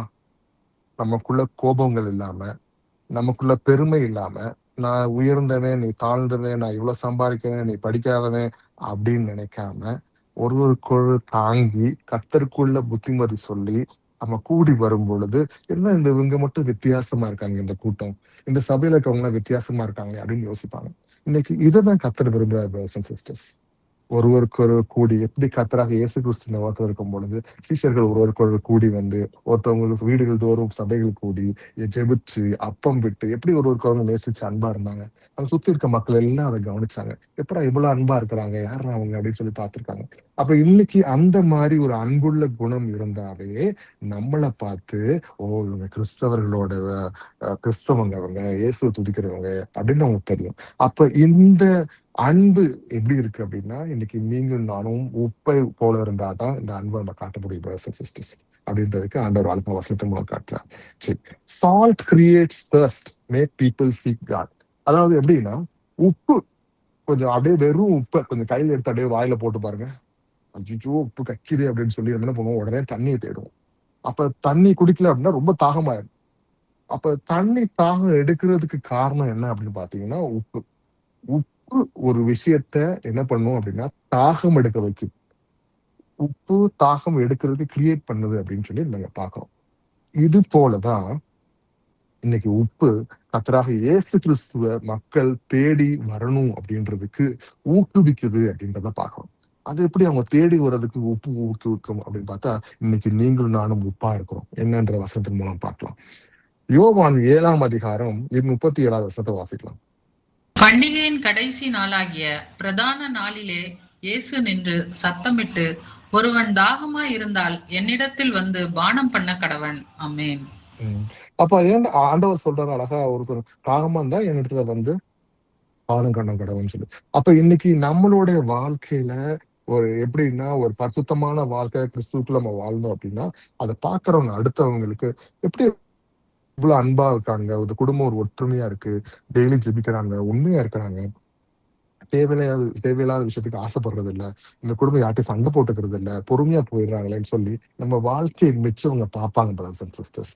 அப்ப இவங்களுக்கு இந்த மாதிரி ஒரு குடும்பம் வேணும், இந்த மாதிரி குடும்பத்துல நம்மளும் ஒரு அங்கமா இருக்கணும், இந்த மாதிரி ஒரு சபைக்குள்ள நம்மளும் ஒரு அங்கமா இருக்கணும், இந்த வீட்டோட நம்மளும் சேர்ந்து ஜெபிச்சோம்னா நம்ம வீட்டுக்கு ஒரு ஆசீர்வாதம் வரும் அப்படின்னு சொல்லி நம்ம கூட அவங்க பழகிறதுக்கும் நம்மள்ட்ட பேசுறதுக்கும் அவங்க வருவாங்க பிரதர்ஸ் அண்ட் சிஸ்டர்ஸ். எப்ப நம்மளை மாத்திக்க ரெடி ஆகிறோமோ, நம்ம சுத்தி இருக்கவங்க எல்லாரும் தன்னை போய் நிறைய விஷயங்களை மாற ரெடி ஆகும். அப்ப நம்ம கிறிஸ்துவுக்குள் இருக்கும் பொழுது இந்த உப்பு என்ன பண்ணும் அப்படின்னா, உப்பாகிய நானும் நீங்களும் அடுத்தவங்கள தாகத்தோட கிறிஸ்துவை ஏத்துக்கிறதுக்கு நீங்க அழைக்கிறீங்கன்னு அர்த்தம் பிரதர்ஸ் அண்ட் சிஸ்டர்ஸ். அப்போ உங்களோட வாழ்க்கை ஆவிக்குரிய தாகத்தை அடுத்தவங்களுக்கு கொடுத்து இயேசு கிறிஸ்து உள்ள கொண்டு வர்றதுக்கு, இயேசு கிறிஸ்துக்குள்ள வர்றதுக்கு நீங்க உப்பா இருக்கீங்கன்றத ஆண்டவர் கர்த்தர் காமிக்கிறாங்க. எப்படி ஒருவேளை நீங்க வேலை பார்க்குற இடத்துல பயங்கர ஸ்ட்ரெஸ்ஸா இருக்கிற இடத்துல கூட நீங்க பொறுமையா காமா இருப்பீங்க. கையில ஒண்ணுமே இல்லை அப்படின்னா கூட நீங்க பொறுமையா ஆண்டவர் ஸ்தோத்திரம் சொல்லி கூட இருக்கக்கூடிய ஒரு விஷயமா இருக்கும். இதை பாக்குறவங்க என்ன பண்ணுவாங்க, இதை எப்படி இருக்காங்க பாருங்க அப்படின்னு சொல்லி அவங்களுக்கு இன்னும் இந்த கிறிஸ்துவை அறிந்து கொள்ளக்கூடிய ஒரு தாகம் வரும் brothers and sisters. வாசிக்கலாம் ஏசாயா 55ஆம் அதிகாரத்துல 1வது வசனம். ஓ தாகமாய் இருக்கிறவர்களே, நீங்கள் எல்லாரும் தண்ணீர்கள் அண்டைக்கு வாருங்கள். பணம் இல்லாதவர்களே, நீங்கள் வந்து வாங்கி சாப்பிடுங்கள். நீங்கள் வந்து பணமும் இன்றி விலையும் இன்றி திராட்சை ரசமும் பாலும் கொள்ளுங்கள். ஆமென். அப்ப அழகா சொல்ல, ஓ தாகமா இருக்கீங்களா, நீங்க வாங்க எங்கிட்ட தண்ணீர் வந்து சாப்பிடுங்க. பணம் இல்லாம இருக்கீங்களா, பரவாயில்ல என்கிட்ட வந்து ஃப்ரீயா நான் கொடுக்குற விஷயத்த வாங்கி சாப்பிடுங்க. நீங்கள் வந்து பணமும் இன்றி விலையும் இன்றி திராட்சரசமும் பாலும் கொள்ளுங்கள். எப்படி திராட்சரசமும் பாலும் கொள்ளுங்க அப்படின்னா, ஒரு பசியா இருக்கவங்க போய் நம்ம திராட்சரசமும் பால் கொடுக்குமோ, ஏதோ ஒன்று கொடுத்து கிடைச்சா போதும்னு நினைக்கிற ஒரு இடத்துல அந்த எப்படி விஷயங்களை கொடுக்க இருப்பாங்க. அப்ப இந்த இடத்துல என்ன பண்றாங்கன்னா, இன்னைக்கு கர்த்தராக இயேசு கிறிஸ்து இன்னைக்கு நம்மளை உப்பா இருக்கிறது மூலமாக நம்ம அடுத்தவங்களை இன்னும் அவருக்குள்ள கொண்டு வரணுன்றதுக்கு ஒரு அழைப்பு கொடுக்கறது மூலமாக இந்த உப்பா இருங்கன்னு சொல்லி இன்னைக்கு ஆண்டவர் நம்ம சொல்றாரு. அப்ப இந்த இடத்துல எப்படி உப்பு ஒருத்தவங்களுக்கு தாகத்தை உண்டாகுது, எப்படி யார் மேல தாகம், இயேசு கிறிஸ்துவின் மேல தாகத்தை உண்டு பண்ணுது அப்படின்றத பாக்குறோம். சரி, அடுத்த வாசிக்கலாம் 1 பேதுரு 2ஆம் அதிகாரம் 12வது வசனத்தை வாசிக்கலாம். புறஜாதிகள் உங்களை அக்கிரமக்காரர் என்று விரோதமாய் பேசும் விஷயத்தில் அவர்கள் உங்கள் நற்கிரியைகளைக் கண்டு அவற்றின் நிமித்தம் சந்திப்பின் நாளிலே தேவனை மகிமைப்படுத்தும்படி நீங்கள் அவர்களுக்குள்ளே நல் நடக்கை உள்ளவர்களாய் நடந்து கொள்ளுங்கள் என்று உங்களுக்கு புத்தி சொல்லுகிறேன். ஆமீன். அப்ப எப்ப ஒருத்தவங்களுக்கு இயேசு கிறிஸ்து மேல தாகம் வரும்னா, நம்ம நடக்கிற நடத்தையை பொறுத்துதான் அங்க தாகம் வரும். அப்பதான் நம்ம உப்பா இருந்தாதான் அவங்களுக்கு அங்க தாகம் எடுக்கும். நம்ம உப்பா இல்லாம உப்பு சாரமற்று போய் இருந்துச்சுன்னா, அது குப்பையில போடுற மாதிரியோ நம்ம ரோட்ல போடுற மாதிரியோ இன்னைக்கு நம்ம போட்டு மிதிச்சுட்டு போயிடுவாங்க brothers and sisters. அப்ப இந்த உப்பு எப்படி இருக்கணுமா, சாரமுள்ள ஒரு உப்பா இருக்கணும் அப்படின்னா, அப்பதான் அவங்களுக்கு அங்க தாகம் எடுக்கும். இயேசு கிறிஸ்துவை தேடி வருவாங்க. எப்படி வருவாங்க அப்படின்னா, புறஜாதிக்குள் நம்ம எந்த அக்கிரமும் பண்ணாதபடிக்கு அவர்கள் உங்கள் நற்கிரியைகளை கண்டு, இன்னைக்கு நம்ம செய்யற ஒவ்வொரு நல்ல விஷயத்த, நல்ல தர்மம் பண்ற விஷயமா இருக்கலாம், ஆண்டவரோட வசனத்தை சொல்லி அழைத்துட்டு வர விஷயமா இருக்கலாம், வீட்டுல சண்டை போடாதபடிக்கு பொறுமையா இந்த ஆவியின் கனியை காட்டுற விஷயமா இருக்கலாம், வேற ஒவ்வொரு காரியங்களும் நம்ம செய்வதன் மூலமாக நம்மளோட ஆக்ஷன்ஸ் மூலமாக கர்த்தருக்குள்ள அவங்க கொண்டு வர முடியும் அப்படின்றத ஆண்டவர் காமிக்கிறார். அப்ப இங்க நம்ம டெஸ்டிமோனி என்ன அப்படின்னா, நம்ம சொல்ற எந்த டெஸ்டிமோனியா இருந்தாலும் அதை பார்த்து அவங்க அறிந்து கர்த்தருக்குள்ள வர்ற அளவுக்கு நம்ம உப்புடையவர்களாக நம்ம உப்பா இருக்கோம்னு சொல்லி ஆண்டவர் விரும்புகிறார் அப்படின்றத பாக்குறோம். அடுத்த ஒரு வசனம் வாசிக்கலாம். இப்போ வந்து சால்ட் ஹீல்ஸ் பிரிங் ரீஸ்டோரேஷன் அப்படின்னு சொல்றாங்க. இப்ப உப்பை வந்து சில இடங்கள்ல வந்து போட்டோம் அப்படின்னா உப்பு என்ன பண்ணுமா, அதை வந்து சொஸ்தமாக்கிருமா, சுகப்படுத்திரும் அப்படின்னு சொல்றாங்க. சுகப்படுத்துறது மட்டும் இல்லாம திருப்பி பழையபடிக்கு நல்ல நிலைமைக்கு கொண்டு வரும் அப்படின்றத சொல்றாங்க. எப்படி வருதுன்னு பார்க்கலாம். பழைய காலத்துல உப்பின் மூலமாக சில விஷயங்களை சுகப்படுத்திருக்காங்க அப்படின்றத பார்க்கணும். இப்ப இன்னைக்குமே வந்து ஆஹ் சில நேரம் ரொம்ப வயிறு சரியில்லாம போறவங்களுக்கு, வயிற்றால போறவங்களுக்கு என்ன பண்ணுவாங்கன்னா டக்குன்னு ஒரு இதுல வந்து கொஞ்சம் உப்பை கலக்கி கொடுப்பாங்க. சில விஷயங்கள்ல அது நம்பிக்கை கொஞ்சம் அதுவும் சுகர் எல்லாம் போட்டு கொடுப்பாங்க. எதுக்கு அப்படின்னா அந்த உப்போட தன்மை அப்படின்னா உடம்புல இருக்க விஷயங்கள் எல்லாம் வெளியே போயிடாதபடி உள்ள இருக்க நீர் காத்துக்கொள்ளுன்றதுக்காக. இந்த மாதிரி நிறைய இது ஒரு எக்ஸாம்பிள் தான். நம்ம நிறைய விஷயங்கள் உப்பின் மூலமாக நடந்திருக்கு அப்படின்னு. அப்ப ஒரு உப்பு ஒருத்தவங்க எப்படி சொஸ்தமாக்குது, சுகமாக்குது. அப்ப உப்பாகிய நீங்களும் நானும் எப்படி அதை சுகத்தை கொடுக்க போகுன்றது பார்க்கலாம். 2 ராஜாக்கள் 2ஆம் அதிகாரம் 21வது வசனத்தை வாசிப்போம். அவன் நீரூற்றண்டைக்கு போய் உப்பை அதிலே போட்டு, இந்த தண்ணீரை ஆரோக்கியமாக்கினேன், இனி இதனால் சாவும் வராது, நிலப்பாழும் இராது என்று கர்த்தர் சொல்லுகிறார் என்றான். ஆமென். அப்ப ஒரு அசுத்தமான ஒரு நீர்ல என்ன பண்றாங்க அப்படின்னா, நீரூற்றுக்கு போய் உப்பை அதுல போட்ட உடனே அந்த தண்ணீர் ஆரோக்கியமாய் மாறுச்சு. குடிக்கக்கூடிய ஒரு விஷயமாக தண்ணீர் மாறுது. இதனால் சாவும் வராது, நிலப்பாலும் இராதுன்னு சொன்னது போல, நிலத்துக்கு ஒண்ணாகாதுன்னு சொன்னது போல, இன்னைக்கு கர்த்தர் நம்மள உப்பாக வச்சிருக்கிறாரு. இந்த உப்பு என்ன பண்ண போகுது அப்படின்னு கேட்டீங்கன்னா, நம்ம ஆவிக்குரிய விஷயத்துல ஒவ்வொருத்தவங்களையும் அவங்கள சொஸ்தமாக்க போறோம், சுகப்படுத்த போறோம். ஒருத்தவங்களோட வாழ்க்கையில பிரச்சனை இருக்கு. அந்த பிரச்சனைக்கு கர்த்தராக இயேசு கிறிஸ்து நம்மளை உப்பாக அங்க அனுப்பி வார்த்தைகளால பேச வச்சு அந்த வாழ்க்கையில இருக்க அவங்களோட ஹஸ்பண்ட் ஒய்ஃப்குள்ள இருக்க பிரச்சனைக்கு தீர வைப்பார்கள் சிஸ்டர்ஸ். அதன் மூலமாக அவங்க திருப்பி ஒரு அன்பும் சந்தோஷம் நிறைந்த குடும்பமாக கிறிஸ்துவுக்குள்ள புதுப்பிக்கப்படுவாங்க. உப்புனால அந்த குடும்பத்துல வாதம் இருக்கு, உப்புனால அந்த குடும்பத்துல ஒரு பேய் பிசாசு இருக்கு அப்படின்னு இருக்கும்போது அத்தனை கட்டுகளையும் உடைக்கிறதுக்காகவும், அந்த இடத்துல ஒரு பரிசுத்தத்தை கொண்டு வர்றதுக்காகவும், அந்த இடத்துல வந்து கர்த்தர் மேல் விசுவாசம் வர்றதுக்காகவும், திருப்பி கட்டி கொண்டு வர்றதுக்காக இன்னைக்கு ஆண்டவர் நம்மள உங்களையும் என்னையும் அங்க அனுப்புவார். அப்போ உப்பு எப்படி அங்க போய் சுத்தமாக்குது அப்படின்றத பாருங்க. ஒருத்தர் ரொம்ப கஷ்டப்பட்டு டிப்ரெஷன்லயோ இல்ல ஒரு ஆன்சைட்டிலயோ ஒரு ரொம்ப சோகத்திலயோ இருக்கிற, மனமுடைந்து இருக்கு வாழ்க்கையை நீ அவ்வளவுதான் அப்படின்னு சொல்ற ஒருத்தவங்களா இருக்கலாம். அவங்களுக்கு ஆண்டவர் உங்களை உப்பா அங்க அனுப்பி கர்த்தருக்கு முன்பாக ஒவ்வொரு வார்த்தையும் பேச சொல்லி கர்த்தரை ஏத்திக்க வச்சு அவங்க மனம் உடைஞ்சு போனவங்களை மனதை சொஸ்தப்படுத்துறதுக்கு உங்களை அனுப்புவாங்க சிஸ்டர்ஸ். இன்னைக்கு அதையும் கர்த்தர் உப்பின் மூலமாக எப்படி சுகப்படுத்துறதுன்னு நம்ம சொல்லி கொடுக்குறாரு. வாசிப்போம் யாக்கோபு 5ஆம் அதிகாரம் 15வது வசனத்தை. அப்பொழுது விசுவாசம் உள்ள ஜெபம் பிணியாளியை ரட்சிக்கும், கர்த்தர் அவனை எழுப்புவார், அவன் பாவம் செய்தவனானால் அது அவனுக்கு மன்னிக்கப்படும். ஆமென். 16 வாசகம் சிஸ்டர். நீங்கள் சொஸ்தமடையும்படிக்கு உங்கள் குற்றங்களை ஒருவருக்கொருவர் அறிக்கையிட்டு ஒருவருக்காக ஒருவர் ஜெபம் பண்ணுங்கள். நீதிமான் செய்யும் ஊக்கமான வேண்டுதல் மிகவும் பலனுள்ளதாய் இருக்கிறது. ஆமென். அப்ப நம்ம கவனிச்சோம்னா விசுவாசம் உள்ள ஜெபம் பிணியாளை ரட்சிக்கும். அப்ப இந்த விசுவாசம் உள்ள ஜெபம் எப்ப வரும் அப்படின்னா, நீங்களும் நானும் கர்த்தருக்குள்ள விசுவாசமா இருக்கும்பொழுது அந்த விசுவாசம் உள்ள ஜெபம் வரும். அப்ப நீங்களும் நான் கர்த்தருக்குள்ள எப்படி விசுவாசம் அடைகிறது அப்படின்னா, வசனத்தை வாசிச்சு வாசிச்சு வாசிச்சு வாசிச்சு அதை நம்ம விசுவாசிக்கும் பொழுது எந்த இடத்துலயும் விசுவாசம் வரும். கர்த்தர் அவனை எழுப்புவார், அவன் பாவம் செய்யாதவனாலும் அது அவனுக்கு மன்னிக்கப்படும். அப்ப இன்னைக்கு கர்த்தருக்கு முன்பாக அவன் நம்ம பண்ற ஜெபம் எப்படி நீங்கள் நானும் உப்பா இருக்கும், நம்ம பண்ற ஜெபம் கேட்கப்படும். நம்ம ஒருத்தங்க மேல கை வச்சோம்னா அங்க சொஸ்தமாகணும், நம்ம ஒருத்தவங்க மேல கை வச்சோம்னா அந்த பிசாசு விலகி ஓடணும். அப்ப இப்படிப்பட்ட விஷயங்கள் நடக்குது அப்படின்னா அதற்கு நமக்கு தேவை நம்ம உப்பா இருக்கிறதுக்கு எடுத்துக்காட்டாக ஜெபம் செய்ய வேண்டும்ன்றதை ஆண்டவர்களாக சொல்லி காமிக்கிறார். அப்ப நம்மளுடைய ஜெபத்தின் மூலமாக அவங்கள சொஸ்தமாக்க முடியும் அப்படின்றத பார்க்கணும். இது யாரால செய்ய முடியும்? இப்படி செய்யறதன் மூலமாக இன்னைக்கு எப்படி உப்பு ஒருத்தவங்க சொஸ்தமாக்குது அப்படின்ற பார்க்கணும். நீங்கள் நானும் உப்பா இருக்கிறோன்றது வசனம் சொல்லுங்க. எசேக்கியேல் 16:4. உன் பிறப்பின் வர்த்தமானம் என்னவென்றால், நீ பிறந்த நாளிலே உன் தொப்புள் அறுக்கப்படவும் இல்லை, நீ சுத்தமாவதற்கு தண்ணீரினால் குளிப்பாட்டப்படவும் இல்லை, உப்பால் சுத்திகரிக்கப்படவும் இல்லை, துணிகளில் சுற்றப்படவும் இல்லை. ஆமென். அப்ப இங்க உப்பு எப்படி என்ன சொல்றாங்க அப்படின்னா, கிளென்சிங், சுத்தமாக்குறதுக்கும் அதை பராமரிக்கிறதுக்கும் ஒரு விஷயமா அங்க காமிக்கிறாங்க. அப்ப இன்னைக்கு கர்த்தராக இயேசு கிறிஸ்து நம்மளை அழைச்சது எதுக்கு அப்படின்னா, காயப்பட்டவங்க, தள்ளப்பட்டவங்க, துக்கத்துல இருக்கிறவங்க, பாவத்துல இருக்கிறவங்க நம்ம பராமரிச்சு அவங்கள ஆக்கி கர்த்தராக இயேசு கிறிஸ்துவோட ஒப்புரவாக்கக்கூடிய ஒரு விஷயமா ஆக்கணும்ன்றதுதான் ஆண்டவர் இங்க சொல்றாரு. இன்னைக்கு நீங்களும் நானும் எப்படி இருக்கோம் brothers and sisters? உப்பா இருக்கும். You are the salt of the world சொல்றது போல இன்னைக்கு உப்பா இருக்கும் brothers and sisters. இந்த உப்பு இன்னைக்கு நீங்களும் நான் என்ன பண்றோம்? ஒடுக்கப்பட்டவங்களையும் காயப்பட்டவங்களையும் சொஸ்தமாக்கி அவங்கள பராமரிக்கக்கூடிய ஒரு விஷயமா இருக்கு அப்படின்றத பாக்குறோம். அடுத்தது, salt can loose flavour, danger compromise. எப்போ உப்பின் சாரம் போயிடுச்சு அப்படின்னா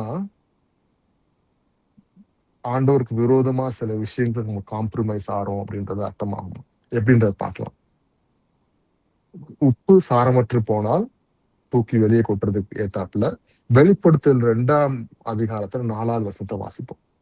ஆனாலும் நீ ஆதியிலே கொண்டிருந்த அன்பை விட்டாய் என்று உன் பேரில் எனக்கு குறை உண்டு. ஆமென். அப்ப losing passion for Christ leads to losing spiritual impact. அப்ப இன்னைக்கு கர்த்தருக்குள்ள நம்ம நிறைய விஷயங்கள் நம்ம இருக்கிறோம். நம்ம கர்த்தரை விட்டு விலகி அப்படி இருக்கும் பொழுது ஆண்டவர் சொல்ற வசனம் என்ன அப்படின்னு கேட்டா, ஆனாலும் நீ ஆதியில் கொண்டிருந்த அன்பை. ஒருவேளை கர்த்தருக்குள்ள நம்ம கொஞ்சம் ஆவிக்குரிய விஷயத்துல கொஞ்சம் விலகி கொஞ்சம் அப்படியே ஒரு மந்தம் நிலைமைக்கு ஆயிட்டோம் அப்படின்னா ஆண்டவர் நம்ம பேசுற ஒரு விஷயமா எடுத்துக்கணும் brothers and sisters. ஏன் அப்படின்னா இன்னைக்கு நம்ம ஆதியில கொண்ட அந்த அன்பை விட்டாயின்னு சொல்றது என்று உன் பேர்ல எனக்கு குறை உண்டுன்னு சொன்னது போல அந்த அன்பை நம்ம விட்டுட்டோமா நம்ம சோதிச்சு பார்க்கணும். அது முதல் சத்தியத்தை கேட்கும் பொழுது ஆர்வமா ஓடி வந்து நம்ம நிற்கும் பொழுது இன்னைக்கு ஆண்டவரோட வருகை சீக்கிரமா இருக்கிற நேரத்துல சோர்ந்து போகாதபடிக்கு நம்ம அவருக்கு நம்ம ஒரு கெட்ட பேர் நம்ம கொடுக்காதபடிக்கு என்ன பண்ணணும் அப்படின்னா நம்ம கர்த்தருக்குள்ள இன்னும் அனலா இருக்க நம்ம ரெடியா இருக்கணும், உப்பா இருக்க ரெடியா இருக்கணும். அப்ப உப்பு சாரமற்று போச்சுன்னா அந்த ரோட்ல கொட்டுற மாதிரி இன்னைக்கு ஆண்டவருக்கு முன்பாக நம்மளுடைய அந்த ஆதியில கொண்ட அன்பை விட்டுட்டோம் அப்படின்னா நம்மளுக்கு தூக்கி வெளியே போடுற மாதிரி தான் இருக்கு brothers and sisters. ரோமர் 12ஆம் அதிகாரம் 2வது வசனத்தை வாசிக்கலாம். நீங்கள் இந்த பிரபஞ்சத்துக்கு ஒத்த வேஷம் தெரியாமல் தேவனுடைய நன்மையும் பிரியமும் பரிபூர்ணமுமான சித்தம் என்னதென்று பகுத்தறியத்தக்கதாக உங்கள் மனம் புதிதாகிறதுனாலே மறுரூபமாகுங்கள். ஆமென். அப்ப எப்ப உப்பு சாரமற்று போகும்? நீங்கள் நானும் உப்பா இருக்கும் போது உப்பு சாரமற்று போகும் அப்படின்னா உலகத்தில் ஒரு விஷயங்கள் நமக்குள்ள ஏற ஏற ஏற என்ன ஆகுது அப்படின்னா அதன் மூலமாக நம்ம உப்பின் தன்மையை இழந்துடணும் அப்படின்ற சொல்றாங்க. அப்போ வேர்ல்டுனஸ் ரிமூவ்ஸ் யுவர் சால்ட்டினஸ் அப்படின்னும் போது உலகத்தின் விஷயங்கள் எல்லாமே உப்பின் தன்மையை உறிஞ்சி எடுத்துருது. அப்ப அதுக்கு இடம் கொடுக்காதபடி, எப்ப இடம் கொடுக்காதபடி அதை ப்ரொடெக்ட் பண்ணி அதை ப்ராப்பரா இன்னைக்குமே உப்பை வந்து ஒரு பக்கத்துல அதை அழகா மூடி வைப்பாங்க. தண்ணி இன்னி படிச்சா என்ன ஆகும்? ஒரு மாதிரி ஆயிரும் உப்பு. அப்ப அந்த உப்பு ஒரு டப்பால போட்டு மூடி பத்திரப்படுத்தி வைக்கிறதுக்கு காரணம் என்ன? உப்பின் சாரம் இறங்காதபடிக்கு வேஸ்ட் ஆகாதபடி நம்ம பாத்துக்கணும். அந்த உப்போட தன்மை இல்லைன்னா நீங்க எதெல்லாம் கொண்டு குழம்புல போட்டாலும் சரி, அது என்ன ஒரு சாப்பாடுல போட்டாலும் சரி, அது எந்த டேஸ்ட்டுமே இல்லாம தூக்கி கொட்ட வேண்டியதுதான் அப்படின்னு. அப்ப இன்னைக்கு உலகத்துக்கு ஒத்த வேஷம் போடாதபடிக்கு கர்த்தராக இயேசு கிறிஸ்துக்கு முன்பாக நம்ம சாட்சி கொடுக்குற வாழ்க்கை வாழ்ந்தோம் அப்படின்னா நம்மளோட உப்பின் சாரம் சூப்பரா இருக்கும், டேஸ்ட் உள்ள உப்புமா இருக்கும் அப்படின்றத அந்த காமிக்கிறோம். 2 தீமோத்தேயு 3ஆம் அதிகாரம் 5வது வசனம். தெய்வ பக்தியின் வேஷத்தை தரித்து அதன் பலனை மறுதளிக்கிறவர்களாயும் இருப்பார்கள். இப்படிப்பட்டவர்களை நீ விட்டு விலகு. ஆமீன். அப்ப இன்னைக்கு இப்படிப்பட்டவங்க நீ விட்டு விலங்க. எப்படிப்பட்டவங்க? நான் ரொம்ப பக்தியானவன், நான் கடவுளுக்கு ரொம்ப நல்லா இருக்கேன் அப்படி இப்படின்னு சொல்லிட்டு, ஆனா அவரோட வல்லமை உள்ள பவர்களை ஒவ்வொரு விஷயத்தையும் நம்ம நம்ம அதாவது தேவ பக்தி விஷயத்தை தவிர்த்து அதன் பலனை மறுதளிக்கிறோம் அப்படின்னா அப்ப நம்ம என்ன எப்படிப்பட்டவங்களா இருப்போம் அப்படின்னா நம்ம மோசமானவங்களா இருப்போன்றதுக்காக அவங்கள ஆட்களை விட்டு விலகணும். அப்போ உப்பு இன்னைக்கு நீங்களும் நானும் உப்பா இருக்கிறோம். இந்த மாதிரி மனுஷங்களை அறிந்து கொண்டு அவங்கள்ட்ட இருந்து விலகி நம்ம இருக்கணும். இல்ல அப்படின்னா நம்ம யூஸ்லெஸ் ஆன ஒரு உப்பா போயிடுவோம். அதை தூக்கி கொட்ட வேண்டிய விஷயமா இருந்தது அழகா காமிச்சாரு. அப்ப இன்னைக்கு நான் வந்து பிரேயர் போறேன், எல்லாம் பண்றேன், ஆனா வந்து உண்மையான ஒரு ஆண்டவர் மேல ஒரு பாசம் அன்பு இல்லை அப்படின்னா நம்ம வந்து உப்பு சாரமற்று போயிடுவோம் அப்படின்றதுக்கு ஆண்டவர் வசனத்தின் மூலமா காமிக்கிறார். சரி, அடுத்து உப்போட இவ்வளவு குவாலிட்டிஸ் பார்த்துட்டு இருக்கோம் நம்ம ஒவ்வொரு விஷயமா. அந்த salt must be applied, take action. அப்ப ஒரு கறி வாங்குறோம், அப்ப என்ன பண்ணணும் அப்படின்னு பார்த்தோம்னா, அந்த உப்பை நம்ம அதை போட்டு கழுவி அதை உப்பு போட்டு பதப்படுத்தி வைக்கிறாங்க. நிறைய விஷயம் இருப்பாங்க. ஒண்ணுமில்ல, ஒரு மீன் வாங்கி அதை உப்பு போட்டு கொட்டி அதை பதப்படுத்தி வச்சா என்ன ஆகுது? கருவாடா மாறுது அப்படின்றத பார்க்கிறோம். அப்ப இன்னைக்கு இவ்வளவு விஷயங்களுக்கு நடக்கிறதுக்கு என்ன அப்படின்னா, அந்த பதப்படுத்துதல்.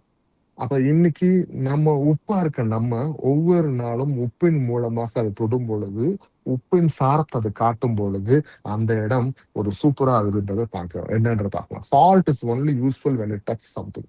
எப்பவுமே ஒரு உப்பை வந்து ஒரு டப்பாவை போட்டு வச்சுட்டே இருந்தா அது யூஸ்லெஸ். அந்த உப்பை ஒரு சாப்பாட்டுல போட்டா அதுக்கு மகிமையே வேற. அந்த உப்பை ஒரு சூப்பரா ஒரு குழம்புல போட்டா அதோட மகிமையே வேற. அதே மாதிரி உப்பை ஒரு சில விஷயத்துல தடவுனோம்னா அதோட மகிமை வேற. அந்த மாதிரி உப்பை எல்லாம் உபயோகிச்சுக்கிட்டே இருக்கணும். இன்னைக்கு நீங்களும் நானும் உபயோகிக்கக்கூடிய ஒரு விஷயத்த நம்ம செஞ்சுக்கிட்டே இருக்கோம். ஆண்டவருக்கு முன்பாக ஒரு யூஸ்ஃபுல்லான விஷயத்த நம்ம செய்யணும்ன்றத ஆண்டவர் இங்க காமிக்கிறார். வாசிக்கலாம். யாக்கோபு 1-ம் 22வது வசனம். நீங்கள் உங்களை வஞ்சியாதபடிக்கு திருவசனத்தை கேட்கிறவர்களாக மாத்திரமல்ல, அதன்படி செய்கிறவர்களாயும் இருங்கள். ஆமென். அப்ப அல்லாமலும் நீங்கள் உங்களை வஞ்சியாதபடி, யார? என்ன இல்ல, உங்களை. அப்ப உங்களை வஞ்சியாதபடிக்கு திருவசனத்தை கேட்கிறவர்களா, இப்ப இந்த வசனத்தை மட்டும் கேட்கிறவங்களா இல்லாதபடிக்கு அதன்படி செய்கிறவர்களா இருங்கள். அப்போ ஒவ்வொரு வசனத்தையும் கேட்டு உடனே அதை பிராக்டிஸ் பண்ணி நம்ம செய்யக்கூடிய மனுஷங்க நம்ம இருக்கும் பொழுது இன்னைக்கு நம்ம உப்பு உடையவர்கள், நம்ம உப்பா இருக்கோன்றதை பார்க்க முடியும். அப்போ உப்பை நம்ம அப்ப யூஸ் பண்ணிக்கிட்டே இருக்கணும். உப்பா இருக்க நம்ம salt only works when applied. அதே மாதிரி விசுவாசத்தை நம்ம பிராக்டிஸ் பண்ணாதான் அந்த விசுவாசம் இன்னும் ஸ்ட்ராங்கா வளர்றதுக்கும் பெரிய பெரிய விஷயங்களை விசுவாசம் இன்னும் அதிகமா ஆழமா அடைகிறதுக்கும் உபயோகமா இருக்கும். மத்தேயு 28:19. ஆகையால் நீங்கள் புறப்பட்டு போய் சகல ஜாதிகளையும் சீஷராக்கி பிதா குமாரன் பரிசுத்த ஆவியின் நாமத்திலே அவர்களுக்கு ஞானஸ்தானம் கொடுத்து. ஆமென். அப்ப இதை எதுக்கு ஆண்டவர் சொல்றாரு? நீங்கள் புறப்பட்டு போய் எல்லா ஜாதிகளுக்கும் பிதா குமாரன் பரிசுத்த ஆவியின் நாமத்தினாலே அவர்களுக்கு ஞானஸ்தானம் கொடுங்கன்னு ஏன் சொல்றாரு அப்படின்னா, இன்னைக்கு நம்ம கர்த்தராகிய இயேசு கிறிஸ்துவை பற்றி அவங்களுக்கு சொல்லி அவங்க பாவ வாழ்க்கையில இருந்து விடுதலை அடைவதற்காக ஆண்டவர் சொல்ற ஒரு விஷயமா இருக்குன்றத பார்க்கிறோம். இன்னைக்கு உண்மையான தேவன் இயேசு கிறிஸ்து தான் அப்படின்னு சொல்றதுக்கு அடையாளமா தான் இயேசு கிறிஸ்துவ நாமத்தினால ஒரு பேப்டிசம் கொடுத்துட்டு வந்துட்டு இருக்கோம். இப்ப you are call to influence others actively. இதை வந்து ஒரு நம்மளே எடுத்து அப்படியே ஓடி ஓடி போய் பண்ணக்கூடிய ஒரு விஷயமா ஆண்டவர் எங்களுக்கு கொடுத்திருக்காரு. அப்ப அதனாலதான் இன்னைக்கு நம்ம எல்லாத்தையும் போய் சத்தியத்தை போய் அறிவிக்கிறோம். ஆண்டவர் இயேசு கிறிஸ்து நாமத்துல பேப்டிசம் கொடுக்கிறோம். நம்ம இதுக்கெல்லாம் காரணம் என்னன்னா, இன்னைக்கு நீங்களும் நானும் உப்பா இருக்கோம் brothers and sisters. உப்பை உடையவங்க உப்பின் தன்மையை காட்டிக்கிட்டே இருக்கணும் அப்படின்றத ஆண்டவர் அழகா இங்க சொல்றாரு. அப்ப ஒரு வசனத்தையோ இல்ல வசனத்தை பற்றி சொல்ற விஷயமா இருந்தா ஷேரிங் காஸ்பலா இருந்தாவே நீங்க உப்பு உடையவர்களா அதை யூஸ் பண்ணிக்கிட்டு இருக்கீங்கன்றது அர்த்தம். இன்னைக்கு எல்லாத்தையும் கேட்டுட்டு யாருக்குமே எதுவுமே சொல்லாம உங்களுக்குள்ளேயே வச்சுக்கிட்டீங்கன்னா அது உப்பு திருண்டு அப்பால போட்டுன விஷயமா இருக்கும். ஏசாயா 6-ம் 8வது வசனத்தை வாசிக்கலாம். பின்பு யாரை நான் அனுப்புவேன், யார் நமது காரியமாய் போவான் என்று உரைக்கிற ஆண்டவருடைய சத்தத்தை கேட்டேன். அதற்கு நான், இதோ அடியேன் இருக்கிறேன், என்னை அனுப்பும் என்றேன். ஆமென். வசனத்தை சொன்னது போல, இதோ அடியேன் இருக்கேன், என்னை அனுப்புங்க ஆண்டவரேன்னு சொல்லி நீங்களும் நானும் ஆண்டவராக வசனத்தை ஆண்டவரை பற்றி சொல்றதுக்கு, வசனத்தை கேட்டு அடுத்தவங்களுக்கு சொல்றதுக்காக இன்னைக்கு நம்ம புறப்பட்டு போகலாம் brothers and sisters. ஏன்னா இப்படி செய்யறது உப்பின் தன்மையை காட்டுது. உப்பை உடையவர்கள் உப்பா இருக்க நம்ம கர்த்தராகிய இயேசு கிறிஸ்துவுக்கு முன்பாக நம்ம உப்பின் தன்மையை காட்டிக்கிட்டே இருக்கணும். உப்பு எப்பவுமே ஒவ்வொரு இடமெல்லாம் டேஸ்ட உருவாக்கும், போற இடத்துல எல்லாத்தையும் அன்பை அவங்களுக்கு கொடுக்கும் அப்படின்றத நம்ம பார்க்கிறோம் brothers and sisters. You are salt, it is your identity அப்படின்னு சொல்றாங்க. அப்ப நீ உப்பு அப்படின்றதுதான் உன்னோட அடையாளம். இன்னைக்கு நம்மளோட அடையாளம் என்ன? நீங்களும் நானும் உப்பு. எப்படி அப்படி பார்க்கலாம். Jesus set you are the salt அப்படின்னு ஆண்டவர் சொல்றாரு. நீதான் அந்த உப்பு அப்படின்னு ஆண்டவர் சொல்றாரு. இன்னைக்கு நீங்களும் நானும் உப்பா இருக்கிறதுக்கு எப்படி நம்ம ரெடி ஆகுறதுன்றத ஆண்டவர் கத்துக் கொடுக்குறாரு. என்னன்னு பார்க்கலாம். 2 கொரிந்தியர் 5-ம் 20வது வசனம். 2 கொரிந்தியர் 5:20. தேவனானவர் எங்களை கொண்டு புத்தி சொல்லுகிறது போல நாங்கள் கிறிஸ்துவுக்காக ஸ்தானாபதிகளாய் இருந்து தேவனோட ஒப்புரவாகுங்கள் என்று கிறிஸ்துவின் நிமித்தம் உங்களை வேண்டிக் கொள்ளுகிறோம். ஆமென். அப்ப இன்னைக்கு we are the ambassadors of Christ. அப்படின்னு சொல்றாங்க. இன்னைக்கு நம்ம தான் கிறிஸ்துவுக்காக ஸ்நானாதிபதிகளா இருக்கிற போல இன்னைக்கு கிறிஸ்துவ உடையவர்களா நம்ம இருந்து கிறிஸ்துவை பிரதிபலிக்கக்கூடிய ஒரு ஆட்களா நம்ம இருக்கணும். அப்ப இன்னைக்கு நான் இயேசு கிறிஸ்துவ ரெப்ரசென்ட் பண்றேன், இந்த மாதிரி நீங்களும் கர்த்தராகிய இயேசு கிறிஸ்துவ ரெப்ரசென்ட் பண்ணுவீங்க. இது எப்படி நடக்கும் அப்படின்னா, இயேசு கிறிஸ்துவை ரெப்ரசென்ட் பண்றதுன்னா அவரை பற்றி போய் சொல்றது மட்டும் கிடையாது. இயேசு கிறிஸ்து சொன்ன வாழ்க்கையில அவர் வாழ்ந்த மாதிரி நம்ம வாழ்றதுக்கு நம்மள ஒப்பு கொடுக்கணும் பிரதர்ஸ் அண்ட் சிஸ்டர்ஸ். நானும் வாழ்றேன் அப்படின்னு சொல்லி வாழ்றது விஷயம் கிடையாது. கஷ்டமான வாழ்க்கை தான், உன் சிலுவை எடுத்துட்டு தான் வான்னு சொல்றாரு. இன்னைக்கு இந்த உலகத்துல இருக்க ஒவ்வொரு பாடுகளையும் நம்ம எடுத்துக்கொண்டு கர்த்தராகிய இயேசு கிறிஸ்து மேல நாம் விசுவாசம் வச்சு நம்ம நடக்கும் பொழுது என்ன ஆகும் அப்படின்னா, அவரை நம்ம ரெப்ரசென்ட் பண்ணுவோம். அப்ப இதுதான் என்னோட ஐடென்டிட்டி, இதுதான் உங்களோட ஐடென்டிட்டி தான் உங்களுடைய அடையாளம் அப்படின்னு சொல்லி ஆண்டவர் சொல்றாரு. அப்ப நீங்க பண்ற அந்த போராட்டத்தின் மத்தியில உங்களோட சிலுவையை எடுத்துக்கொண்டு கர்த்தராகிய இயேசு கிறிஸ்து சொன்ன வார்த்தைகள் கீழ்ப்படிஞ்சு உங்களோட அவமானங்கள் வரும், துக்கம் வரும், கஷ்டம் வரும், எல்லாத்தையும் போட்டு கர்த்தர் உங்களுக்கு நித்திய ஜீவனை கொடுப்பாரு. அவரோட வருகை சீக்கிரமா இருக்குன்னு சொல்லி விசுவாசம் நடந்து போறீங்க பாத்தீங்க, அங்கதான் உங்க பிஹேவியரை பார்த்து புறஜாதி மக்கள் உங்ககிட்ட வருவாங்க சிஸ்டர்ஸ். உங்களை புரிஞ்சு கொள்ளாம உங்கள்கிட்ட சண்டை போட்ட உங்க சொந்தக்காரங்க திருப்பி வருவாங்க, உங்க பெற்றோர்கள் உங்களோட வருவாங்க, உங்க பிள்ளைங்க திரும்பி வருவாங்க. எப்ப உங்க நடத்தை மாறும் பொழுது, உங்களோட வாழ்க்கையில நீங்க பேசுற பேச்சு, பார்வை, சிந்தை, கேட்கிற எந்த விஷயம், செயல் எல்லாம் மாறும். அன்னைக்கு நம்மகிட்ட மாற்றம் நடக்கும் போது அடுத்தவங்க மாறுறதுக்கு எதுவா இருக்கும். இதுதான் உங்களுடைய அடையாளம். ஓகே, 1 பேதுரு 2:9 வாசிக்கலாம். நீங்களோ உங்களை அந்தகாரத்தினின்று தம்முடைய ஆச்சரியமான ஒளியினிடத்திற்கு வரவழைத்தவருடைய புண்ணியங்களை அறிவிக்கும்படிக்கு தெரிந்து கொள்ளப்பட்ட சந்ததியாயும் ராஜரீகமான ஆசாரிய கூட்டமாயும் பரிசுத்த ஜாதியாயும் அவருக்கு சொந்தமான ஜனமாயும் இருக்கிறீர்கள். ஆமென். இப்போ உங்க அடையாளம் என்ன தெரியுமா? நீங்க ராஜாவா இருக்கீங்க, ஆசாரியரா இருக்கீங்க, பரிசுத்த ஜாதியுமா அவருக்கு சொந்தமான ஜனமா இருக்கீங்க. இதுதான் அவங்களோட அடையாளம் பிரதர்ஸ் அண்ட் சிஸ்டர்ஸ். நீங்க யாரு? தேவாதி தேவனுடைய குழந்தை, பிள்ளை, மகளாக, ராஜாவாக, ஆசாரியராக, பரிசுத்த ஜாதியாக, அவருக்கு சொந்தமான ஜனமாக நம்ம இருக்கோம் அப்படின்றது இது நம்மளோட அடையாளம். இப்படி இருக்கிற நம்ம எப்படி இருக்கணுமா? உப்பை போல இருக்கணும்.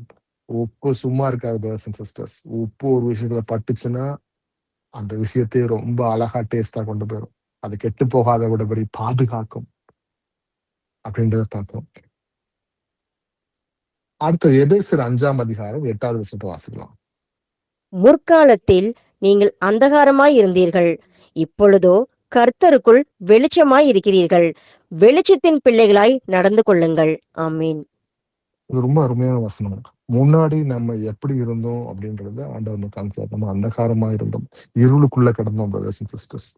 நம்ம வாழ்க்கையை இருண்டு போனதுதான், ஒண்ணும் இல்ல. இன்னைக்கு ஒரு இருண்டு போனோம்னா ஒவ்வொரு மூட நம்பிக்கைக்குள்ளேயும் நம்ம இருந்திருப்போம். ஒவ்வொரு பலவிதமான விஷயங்களை சிக்கி அப்படி இப்படின்னு நம்ம இருந்திருப்போம். ஆனா இன்னைக்கு கர்த்தராகிய இயேசு கிறிஸ்து அறிந்து கொண்டதுக்கு அப்புறம் இதெல்லாம் ஒண்ணுமே இல்லைன்ற நம்ம தெரிஞ்சு ஆண்டவர் வெளிச்சத்துக்குள்ள கொண்டு வந்துட்டார். ஃபாதர் ஆஃப் மார்வெலஸ் லைஃப் சொன்ன மாதிரி இன்னைக்கு ஆண்டவர் வெளிச்சத்துக்குள்ள கொண்டு வந்துட்டார். வெளிச்சத்தின் பிள்ளைகளா நடந்து கொள்ளுங்க அப்படின்னா, இன்னைக்கு நான் எதை செஞ்சாலும் இந்த மொத்த உலகம் நம்மளை பார்க்கும் பிரதர்ஸ் அண்ட் சிஸ்டர்ஸ். நீங்க எதை செஞ்சாலும் இந்த மொத்த உலகம் உங்களை பாக்குது. நீங்க இருட்டுக்குள்ள தனியா ஒரு ரூம்ல விஷயம் செய்யற ஒரு கேவலமான விஷயமும் ஒரு பாவமான விஷயமா எதுவா இருந்தாலும் இன்னைக்கு அது வெளிச்சம் போட்டு வெளியே காட்டப்படுன்றதுக்கு ஏதுவா இருக்கு. அதே நேரத்துல ஒரு நன்மை செஞ்சாலும் இந்த உலகம் உங்களை பார்க்கும். நீங்க ஒழுக்கமா நடந்தாலும் இந்த உலகம் உங்களை பார்க்கும். ஒருத்தவங்க உதவி செஞ்சாலும் இந்த உலகம் உங்களை பார்க்கும். அப்ப இந்த உலகம் உங்களை வெளிச்சத்தின் பிள்ளைகளா பாக்குற இந்த இடத்துல நீங்க வெளிச்சத்தின் பிள்ளைகளா நடந்து கொள்ளணும்ன்றதுதான் அதை விரும்புகிறார். அப்ப உங்களோட வாழ்க்கை ஒரு பாவத்துல இருந்து ஒரு பரிசுத்தத்துக்குள்ள மாறி வருது பாத்தீங்களா? அந்த டிரான்ஸ்பர்மேஷன் இந்த உலகம் பார்க்கும் பொழுது அவங்க அந்த பரிசுத்தத்தை தேடி வருவாங்க பிரதர்ஸ் அண்ட் சிஸ்டர்ஸ். இந்த உப்புக்கு இவ்வளவு வல்லமை இருக்கு. இன்னைக்கு நீங்க நானும் உப்பாக அழைக்கப்பட்டிருக்கோம்.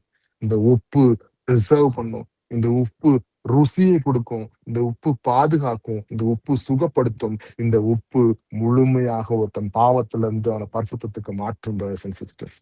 கர்த்தர் உங்களையும் என்னையும் இன்னைக்கு எப்படி அழைத்திருக்கிறார்? உப்பாக உங்களை நம்ம அழைச்சிருக்கார். நீங்கள் பூமிக்கு உப்பாய் இருக்கிறீர்கள். உப்பானது சாரமற்று போனால் அதில் சாரமாக்கப்படும். அதனால் எதனால் சாரமாக்கப்படும்? வெளியிலே கொட்டப்படுவதற்கும் மனுஷனால் மிதிக்கப்படுவதற்குமே ஒளியிலே வெறும் என்று உதவும் சொல்றது போல இன்னைக்கு கர்த்தர் இன்னைக்கு உங்களையும் என்னையும் உப்பாக அழைத்திருக்கிறார் அந்த இடத்துல. இதை எப்படி நம்ம காத்து கொள்றது, அடுத்தவங்களுக்கு எப்படி யூஸ் பண்ணலாம் நம்ம இந்த உப்பை கொண்டு அப்படின்னு சொல்லி யோசிங்க brothers and sisters. மகா பரிசுத்தமும் இரக்கமும் உள்ள அன்பாத தேவனே, உண்மை துதிக்கிறோம், உண்மை ஸ்தோத்திரிக்கிற சுவாமி, எங்களை தாழ்த்துக்கிறோம். நீ கிருபை உள்ளவரப்பா, இரக்கம் உள்ளவர் ஐயா. தேவரே, எங்களுக்கு உப்பாக நீங்க அழைத்திருக்கீங்க ஆண்டவரே. தேவரே, உங்களுடைய கிருபைக்காக நன்றி செலுத்துறோம். தேவரே, நீங்க எங்களுக்குள்ள செயல்படும் பொழுது நாங்க எப்பவுமே நல்ல ஒரு சாரமுள்ள ஒரு உப்பாக நாங்க விளங்குவோம் ஆண்டவரே.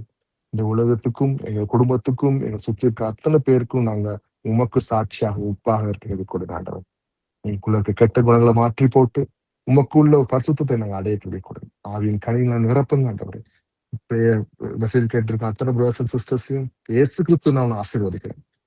அந்த குடும்பத்துல எந்த விதமான துக்கமும் இல்லாதபடி சந்தோஷம் நிரம்பி வழிய, சமாதானம் நிரம்பி வழிய, வாதை விலகி ஓட இயேசு நாமத்துல கொண்டு ஆசீர்வதிக்கிறேன். பலப்படுத்துங்கப்பா. ஒருத்தவங்க பேரா ஆசீர்வதிங்க. கடைசி காலத்துல ஆண்டவரே, உங்களுடைய வருகை இருக்குன்னு நாங்க சீக்கிரமாக வருதுன்றதை நாங்க விசுவாசிக்கிறோம்ப்பா. வாங்கப்பா, வருகையை நோக்கி நாங்க வெயிட் பண்ண. வரும்பொழுது நாங்க இன்னும் பரிசுத்தம் அடைய எடுத்து விட்டாங்க. விசுவாசம் இருந்தா அதை எடுத்து போடுங்க ஆண்டவரே. இயேசு நாமத்தில் வேண்டிக்கும் நல்ல பிதாவே. ஆமென். Praise the Lord, brothers and sisters.